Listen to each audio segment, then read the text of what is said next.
first off, storylines here. Obviously, for those who don't know, the Broncos lost Monday night as well. They had the late game. They lost right at the end, man. Last second field goal by the Titans. A little bit of clock mismanagement potentially by Vic Fangio. He had a couple timeouts sitting there in his pocket, never called one. So by the time they got the ball back, I think it was 17 seconds left. That's how they ended up losing.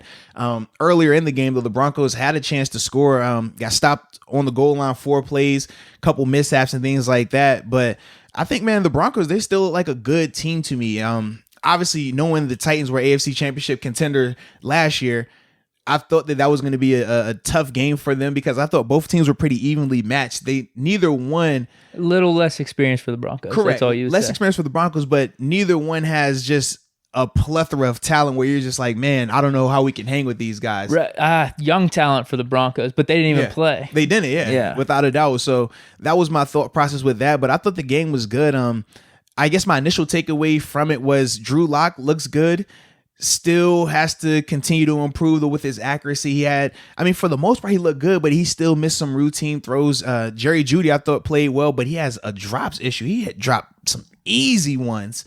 That gave me a little pause. I didn't think they could run. I don't think they'll be able to run the ball at all on us, honestly, man. No, me neither. Watching them, Melvin Gordon is cool, but I don't think they have enough to win that battle in the trenches, man. Well, I wanted to say this about Melvin Gordon because I always felt this way about Tomlinson for whatever reason. I don't know if it's just Chargers running backs, but I swear whenever he played the Steelers, we always kept him in check. Always, it was like 20 yards, 30 yards. Yes. LT was never a factor. And I was thinking that with Melvin Gordon. I was like, when has he ever played us and done anything? Yeah. So I remember back his rookie year, I kind of looked up the stats. Only had 30 yards rushing there. And then last year. Hold on. What was his rookie year? Was that 15?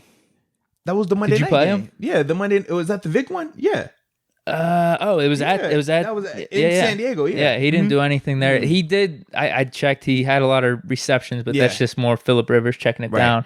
And then last year he only had like 18 yards against us. I'm not worried at all. I'm I agree. Boat. I feel like, man, and it's not like Philip Lindsay's not playing. He's the one that torched us. Yeah. What was it, a couple years ago? Absolutely, man. Yeah. So I don't know what it is about Melvin Gordon. He just seems more finesse to me than when you think of like a Saquon Barkley or even a Joe Mixon, like some of those guys who are explosive, but they just seem like a powerful, like aggressive style runner. Melvin doesn't really give me those type of vibes. I think that's why a lot of times he does struggle with teams like the Steelers who fly around and are super aggressive and stuff like that. Then we're talking about the Broncos defense. I like their front, man. I do. Obviously, Bradley Chubb, he stands out to me. I thought he played too many snaps in his first game back, and they said they initially didn't want him to play that much. But obviously, when you lose Von Miller game week, and obviously he's out for the season, I think that's what ultimately led to him playing a lot more. But when he was fresh and not tired, he was looking good. Like good. He was giving Taylor Lewan some issues, and we know Taylor Lewan is a top tackle in this league. He looked really good against him. Jarrell Casey, obviously, in the interior was causing some problems as well, man. I like that. They're going to feel the loss of AJ Bouye, though. Separated to show that he's going to be out. They said probable. Is it? No. Yeah, they put him on IR yesterday. So he's going to be gone for at least 3 weeks. So I think they're definitely going to feel that. And obviously they already lost Chris Harris through free agency during the offseason. So that could be something that potentially the Steelers take advantage of. I think they will, as long as they can protect. If they can, like I said, you got to minimize Chubb and Casey, though. If you can contain those guys, man, and give Ben some time, yeah, I definitely like our receivers versus their secondary. No joke. I was thinking this. It's actually pretty similar to the Giants matchup. Absolutely. It definitely is. good, but an experienced quarterback. Young weapons on offense. Yeah. You could see talent. Sutton's actually way better than anyone the Giants had for sure. But, he's coming off an injury. Like, we're not – I think he's playing this – I think they're going to – I think it's going to be him, Hamler, and Jeudy. I think they're all going to play. But unproven talent there in terms of Jeudy and Hamler. You still have to wonder at what percentage are they going to be, because obviously they've been dealing with even with being in sync with Locke, right. But a great tight end in Fant, Ingram over there with the Giants. And then defense, like you said, front seven is their strength, getting to the passer, getting behind the backfield. And then I guess secondary, especially with Bowie being Bouye out. gone, yeah. How was it? I said Bowie. You just say Bouye, it's a Bouye. Yeah. Bouye. With Bouye being out. I mean, they got Simmons. I think that may be the X factor that Broncos have as opposed to the Giants, but true. It's pretty similar in my opinion. But you think about this, who did the Giants have in their secondary that was the X factor? I'd say Simmons over him though. Well, no, I agree in that, but I'm just saying like very similar in terms of where you have their like the playmakers and stuff like that. One guy in the secondary, this guy at that level, and so forth. But yeah, man, when you talked about Noah Fant, man, they do a really good job of featuring him. But the thing that I like what the Broncos did that I do think will cause some issues for our rushers. What they do, they have a lot of 12 personnel. They'll have 2 tight end sets, or wherever your premier edge guy is, they'll have a tight end to his side, and they delay that tight end every time. In terms of they'll have that tight end stay in and chip that edge guy like a hard 2 hands on him, 1001, 1002, and then get into the route late, which that's a lot of times. That's the one thing he could do better than Ingram. Yeah, for sure. and it benefited Fant a lot because by the time you 1000, 1000, the coverage is already left. And obviously the Titans, they played a lot more zone, so they would be gone. And now he's able to slip out, catch it at, a 4-yard catch, but he runs after, makes it 7 or 8. I like that a lot because Jadeveon Clowney was giving them problems. And when they started doing that, it really changed how his impact was on the game, along with moving Drew Lock a lot, man. He hardly ever was just dropping straight back. He was rolling to the right, rolling to the left. It was always some type of misdirection, just moving his launch point to ultimately compensate for the line's inefficiencies. For me, man, I could definitely see them doing something similar to that because our D-line is a lot better than that Titans D-line. And just knowing they're not going to just sit back and allow Bud and TJ to take advantage of those tackles, especially, I mean, the one tackle that they draft, was it the one they drafted this year or the one they signed? I'm drawing a blank, but he's not even playing. He opted out for the season and things like that. So that's definitely not the matchup that you want to have those guys on the island for. So I can see that scenario where they try to minimize those guys like that. Luckily for us, we do have the back end that can cover and hang with those guys, but that's definitely going to be something to watch, man. Yeah, and I was just thinking this too. I guess the difference would be then, to go back to my last point, Simmons, the advantage for the Broncos on defense, where he's better than Jabril Peppers. And then you got the Giants on offense, Barkley versus Ingram. So I guess those would be like the two X factors. But in general, it's like pretty much the same thing. We're probably going to be looking at similar things like keys to the game and what we're going to need to do to have success. Man. That's kind of what I was figuring. I guess, I don't know. I guess the one thing that would worry me is the receivers against our cornerbacks. You saw Slayton go off kind of last week. I was saying with Sutton. We are assuming that Sutton, Judy, and Hamler are probably...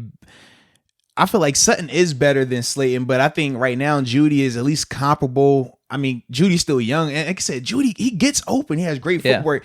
It's just the hands. He's not consistent right now, man. That's the thing. I mean, if you're placing money on it, though, I'm betting on the Steelers cornerbacks and our defense. Yes, absolutely. And Minko, any of these guys covering their receivers, figuring out a way, whether it's scheme or not. I'm putting my money on that, but I think that's probably the main thing you're worried about then on offense. I can't really think of anything else. I guess Fant versus Bush. I was going to say that's the matchup. I'm not worried about our receivers. Our corners. I think our corners will do fine. They're going to make some plays just because they are really good. But I think that our secondary wins that. The matchup that I'm interested in is Fant versus Bush because with the Giants, Evan Ingram isn't their guy that we want to feature. Their offense, they want to feature Saquon.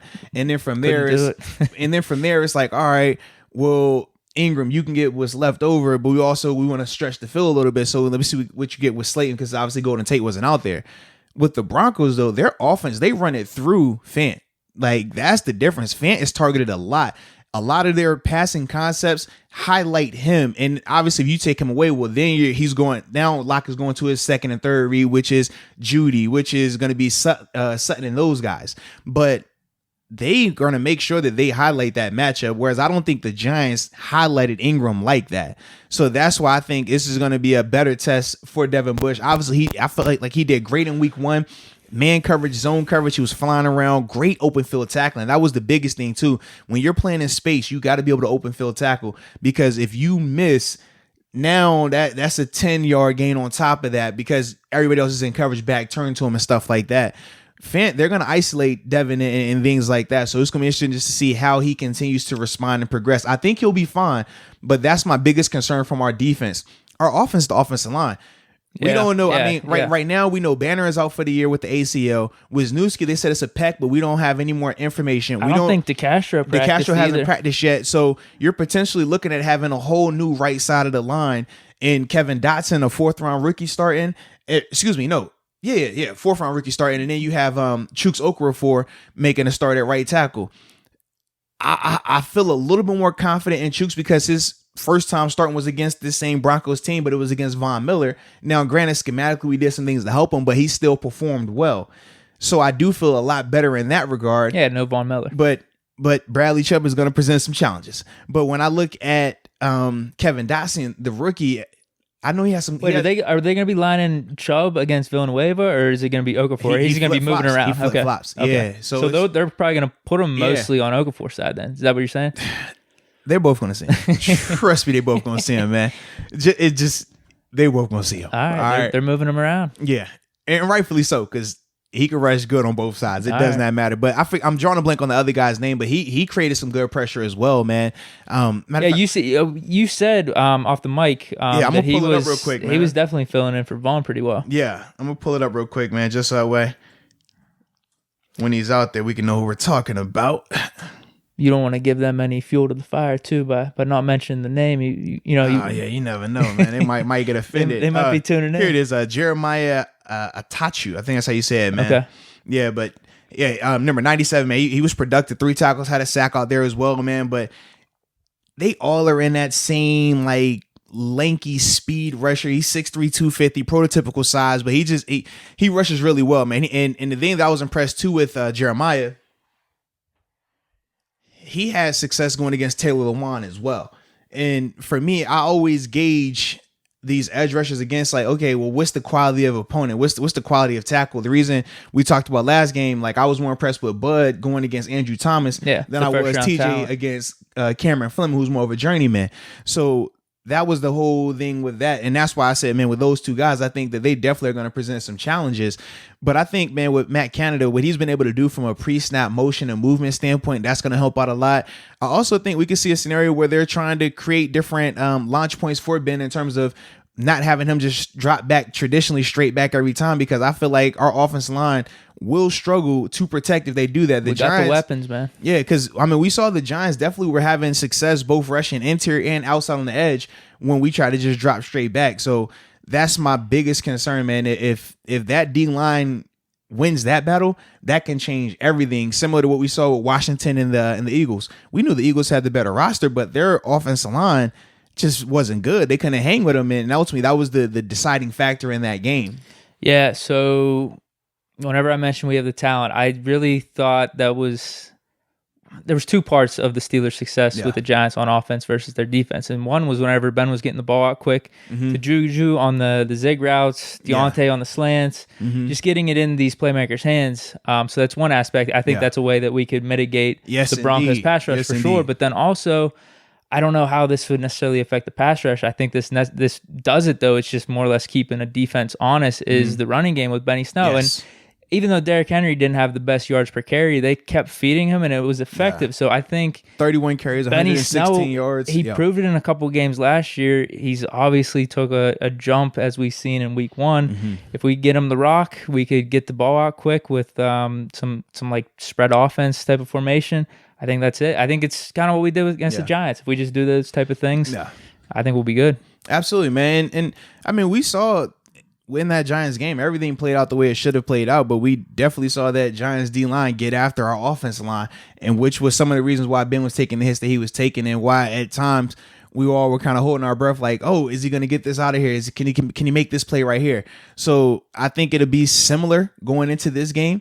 I do still think that the running game is going to be good. Though. I think, man, the way Benny is playing right now, he just looks good, man. He's been able to make guys miss. I know when you look on the tape, obviously the O-line got better as the game went on. Yeah, definitely. And, that's definitely something that you're hoping can carry over. But I just think that it's still not going to look like how it finished, just because now when you're talking about having new pieces again and having to get reacclimated to that, I think that's going to present some challenges. That's all. Yeah. No, I agree. 100%. What about so I guess then our defense versus their offense then.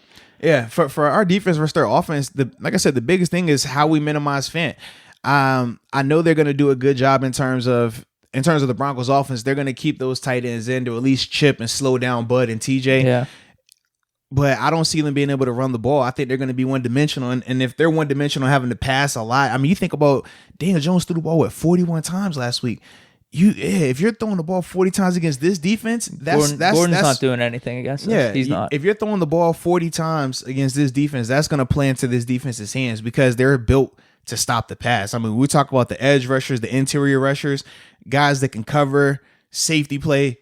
Yeah, they're built for that. The biggest thing, if you want to try to attack this defense, you got to be able to run the ball. And right now, I just don't think the Broncos have enough in their O-line to be able to get movement up front. That was the biggest issue with Saquon last week. They just didn't have no movement. I mean, anytime they tried to run out of base, Tyson Alualu was dominating the center. He was, man. Every single time. If you're not winning that matchup, there is nothing you're going to be able to do in terms of running the ball because you know with Cam and Tua, they're winning their matchup in the running game. So I just see a similar scenario with the Broncos. I understand Munchak is out there and he does a great job getting guys ready to go and things like that. We benefited largely from that here in Pittsburgh. We got an insider out there. But I just don't. I mean, they also signed Anthony Chickalo. I saw that. Bro. Well, that's because is it because Mark Barron he was on the injury report? I don't know if that's why or if they just want some. I don't know because I'm like Barron plays inside, Chick is an edge rusher, so I'm like it doesn't really Chick give you special teams value, but I mean. I don't really see how those two work together in that vein because they're two different positions. They just want that inside info here, man. Yeah, but when I saw it, I was like, okay, Chick. I'm just glad Chick getting a check, man. Hey, I'd rather you get the active money than that practice money, baby. Get paid however it works, man. However it works. Cut the check. I wanted to say something about the whole Devin Bush Fant matchup that we were talking about in terms of the tight ends and just the similarities of Broncos Giants again. With that tight end, it's going to be different for Bush just because Fant's more of a traditional tight end build as opposed to Ingram. He's like a receiver. Yeah, he's a receiver out there. So, I like all the points that you brought up with Bush and maybe Fant being a mismatch. I know I was talking about the receivers a little bit. Whoa. I ain't say mismatch. No. I ain't say mismatch. No, don't put that on me now. Match to watch. There we go. Match to watch. Let's say, I'm betting on 5-5. Right. Like a potential thing that could be cause for concern. Cause for concern. If like when I look at these matches, I always say, what do I said with the Steelers cornerbacks versus the receiver. If I'm betting my money, I'm saying the cornerbacks. But if something were to happen, this could be the thing I'm looking for. That's I feel like every game you got to ask yourself, how do the Steelers win this game, and then how do the Steelers lose this game? And from there, that's kind of how you're able to formulate the different keys and different matchups to look to. And that's just kind of how I come about that, man. Yeah. Do we got anything else in terms of the matchup? Because I don't know. I don't know what else there is, really. I think that's the biggest part. We talked a little bit about Deontay Spencer, seeing just, how they continue to minimize him. I loved what Derek Watt did, though, man. Him and Robert Spillane were flying around on special teams last week. I think Derek Watt had like 3 tackles on special teams. So, you pay him for that. I love to see that. Expect we're going to need that again come Sunday because, like I said, Deontay Spencer can definitely light it up. And it'll be interesting to see Deontay Johnson, our Deontay, in the return game, man, in terms Whenever of he got it, up, he was able to shake a little bit, get some yards. When the ball is in his hands, he's electric. We talked about that, but we saw drops from him, and we also, obviously, like I said, when it comes to the punt return situation, we saw him look like how he did in year 1 in terms of the ball security issues, in terms of catching and stuff. I want to see just, all right, is that cleaned up? Are you good to go? Or is this going to be something where every kick now we're holding our breath? Because we don't want to do that. We don't want to do that at all. No. No, definitely not. I guess for special teams, one of my keys, what I'm looking for. Here we go. Just balls, make all the, just make everything. That's all. We had a missed field goal. We did. It was extra point. Same difference as a kick. You missed it. Yeah. I know, but then he hit everything after that. Yeah. So I just don't want to go through what was that 2018 again. That's all. Because he was awesome last year. He was probably the second or third best kicker in the AFC. Absolutely, man. After Tucker, but I don't know if there was a guy in between there, but maybe we could say top 2. What the hell? He was a top tier kicker. Just leave it at that. You're so quick to put a number on it, man. I know. Then we get up here. Well, what about Goskowski? What about this guy? You're like, nah, dude, he's out of it, man. I don't know what was he hurt last year? He might have been hurt. I think he was hurt last year. Yeah, but dude, he didn't look good at all in the Monday night game, man. He screwed him. Monday night game. Yeah, he missed all those field goals with Titans. He's now he's with the Titans. I'm talking about when he was with New England. Oh no, I'm not like, talking about that. I'm saying he's lost a step this year. I'm talking about what's that? For his sake, a year or two ago. Yeah. For his sake, I hope he gains it back unless he's playing us in the playoffs or something. We play them this year, so maybe miss a few kicks there. But yeah, that's I told you, I'm looking to special teams a little bit more now, and I'm going to be eyeing up the kicking. You are funny, bro. You are funny. I like it though, let's see if there's a little bit of a draw to his stroke, a little bit of a fade. We'll see, man. I am. They say kickers like golf too, bro. I am. I'm going to look week to week. All right, he's drawing a little bit. Let's see what he does next week. Does he got the draw down, or because a lot of times, man, if you're too wide one way, then they try to overcompensate and they make it too much the other way. So that's always something to follow, man. I think that'll be a good thing. Every week I'll come in with my I like it, bro. I'll come in with my kicking report. You know I'm down for it, baby. like a golf draft. Yeah, I'm down for it, man. So predictions, bro. What you got?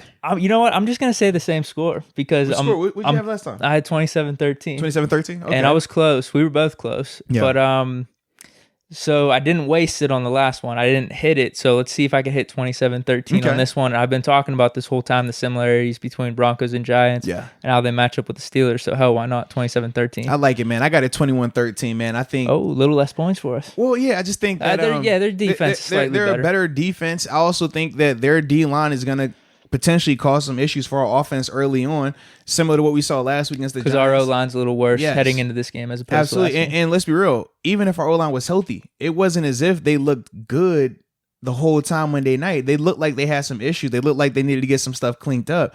So I already was feeling that way, and that was before you factor in the potential 2 new starters on that right side, one being a rookie starter on top of that. Yeah, that makes me nervous. So that was why I have it at 21-13 versus it being, a lot more, because I do think, man, from a matchup standpoint, our weapons, once you get outside of that O-line, I think our weapons at the receiver position and at the running back position, obviously Titans are included in the receivers. I just think that they have the more talented players in that group.